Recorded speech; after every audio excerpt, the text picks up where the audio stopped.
घरीच बनवा चविष्ट आणि तोंडाला पाणी सुटेल अशी आवळा सुपारी। आणि आवळ्याचे फायदे मी तुम्हाला वेगळे सांगायला नको।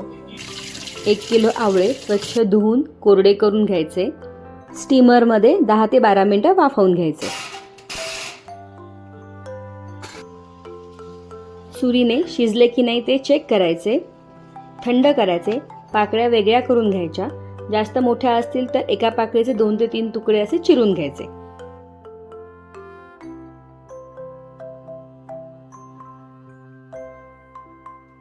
आता सुपारीसाठीचा मसाला करून घेऊ। 1.5 चमचा ओवा, 1 चमचा जिरेपूड, पाव चमचा हिंग, 1 चमचा आमचूर पावडर, 1 चमचा काळं मीठ, अर्धा चमचा साधं मीठ एकत्र करून बारीक वाटून घ्यायचे। आमचूर पावडर ऐवजी चाट मसाला वापरला तरी चालेल। असा 4-5 चमचे मसाला तयार होतो आणि हा सगळा मसाला आवळ्याच्या पाकळ्यांना लावून घ्यायचा। सगळ्या आवळ्याच्या फोडी काचेच्या डिशमध्ये पसरवून घ्यायच्या। वरून सुती कापड किंवा रुमाल घालायचा म्हणजे धूळ बसणार नाही आणि 3 ते 4 दिवस कडक उन्हात वाळवायचे की वर्षभर टिकणारी आवळा सुपारी तयार। पण खाऊन संपली नाही तरच।